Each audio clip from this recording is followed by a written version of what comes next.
السلام علیکم ورحمۃ اللہ وبرکاتہ۔ بسم اللہ الحمدللہ والصلاۃ والسلام علی رسول اللہ۔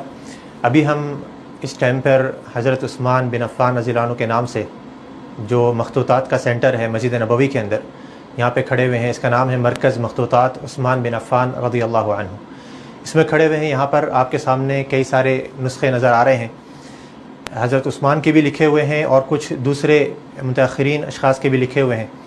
یہاں پہ ہم شروع کرتے ہیں یہاں سے سیدھے ہاتھ سے۔ سب سے پہلا نسخہ جو نظر آ رہا ہے ہمیں اوپر، یہ ایک کتاب کا ہے جو حضرت امام ابن حجر عسقلانی رحمۃ اللہ علیہ نے لکھا تھا، جن کی وفات 852 ہجری کے اندر ہوئی تھی۔ یہ حدیث کی ایک کتاب تھی، یہ حدیث کے کچھ پرچے تھے جس کے اندر حدیث کی تخریج کی گئی تھی۔ حدیث کے بارے میں بتایا گیا تھا کہ اس کو کس نے روایت کیا ہے۔ حضرت ابن حجر عسقلانی رحمۃ اللہ علیہ نے اپنے ہاتھ سے اس کو لکھا تھا، تو یہ اس کی کاپی ہے، اس کا نسخہ ہے۔ اسی طریقے سے اس کے نیچے جو دوسرا نظر آ رہا ہے، یہ امام جلال الدین سیوطی رحمۃ اللہ علیہ، جو بہت بڑے مشہور عالم گزرے ہیں۔ 911 ہجری میں ان کا انتقال ہوا تھا، 1505 عیسوی میں ان کا انتقال ہوا تھا۔ یہ ان کا ہاتھ کا لکھا ہوا نسخہ ہے، اس کی کاپی ہے۔ اور یہ بھی مجموعی کچھ عدد ہیں رسائل کے، مختلف رسائل ہیں جو یعنی کہ مختلف لیٹرز ہیں، اس کی تصویر ہے۔ تیسرے نمبر پہ جو نیچے ہمیں نظر آ رہا ہے، یہ ایک ایسا نسخہ ہے جو حضرت عثمان رضی اللہ عنہ کی طرف نسبت کی گئی ہے۔ اس کی یہ لایا گیا ہے سلطان قاسمی، جو شارقہ یعنی کہ جو امارات کے اندر ایک ایمریٹ ہے شارقہ، اس کے اندر جو حاکم ہے سلطان القاسمی حفظہ اللہ، ان کی طرف سے یہ وقف کیا گیا ہے۔ حضرت عثمان بن عفان رضی اللہ عنہ کا نسخہ ان کے پاس محفوظ ہے، تو اس سے کاپی لے کر کے مسجد نبوی کی لائبریری کے اندر یہاں پر یہ محفوظ کیا گیا ہے۔ آپ دیکھ رہے ہیں کہ یہ بڑے بڑے صفحات ہیں، بڑے بڑے اوراق ہیں، اور اس کے اندر پرانے اعتبار سے، پرانے خط کے اعتبار سے لکھا گیا ہے، پرانی رائٹنگ ہے۔ اس کو پڑھنا بہت مشکل بھی ہوتا ہے، لیکن جو متخصص ہوتے ہیں، اسپیشلسٹ ہوتے ہیں، اس کو آسانی سے پڑھ سکتے ہیں۔ اسی طریقے سے دوسرے نمبر پہ یہاں پر آپ دیکھ رہے ہیں اور بھی کئی سارے نسخے ہیں جو عربی اور فارسی کے اندر بھی لکھا ہوا ہے۔ یعنی کہ پرانے زمانے کے اندر فارسی زبان بھی ایک انٹرنیشنل زبان سمجھی جایا کرتی تھی، جیسے اس زمانے کے اندر عربی کے ساتھ ساتھ انگلش بھی سمجھی جاتی ہے۔ تو پرانے زمانے کے اندر جو ادبی زبان ہوتی تھی، عربی اور فارسی ہوا کرتی تھی۔ تو یہاں پہ آپ دیکھ رہے ہیں یہ ایک اوپر والا نسخہ فارسی بھی لکھی ہوئی ہے اس کے اندر اور عربی بھی لکھی ہوئی ہے، لیکن اس کے رائٹر جو ہیں وہ مجہول ہیں، نامعلوم ہے کون ہے، اس کا نام نہیں لکھا ہوا۔ ان کا انتقال جو ہے اس کو لکھا گیا ہے حسین بن عبداللہ شیرازی کے ہاتھ سے۔ یہ نسخہ علیہ السلام، یہ نسخہ اصل لکھا گیا تھا، کسی اور نے لکھا تھا جو نامعلوم ہے، پھر اس کو بعد میں منسوخ کیا ہے، کاپی کری ہے حسین بن عبداللہ شیرازی نے، جن کا انتقال 874 میں ہوا تھا۔ اسی طریقے سے اس کے بعد جو یہ نسخہ نظر آ رہا ہے ہمیں، یہ بھی بڑا ڈیزائن والا اور خوبصورت نظر آ رہا ہے، جو کہ تقریباً 8ویں صدی ہجری کے اندر یا 7ویں صدی ہجری کے اندر اس کا نسخہ جاتا ہے۔ اس کی ابتدا جو ہے 111 آیت سے لے کر کے ہے، اور اس کی محفوظ کرنے کی جو جگہ ہے وہ مغرب کے اندر ہے۔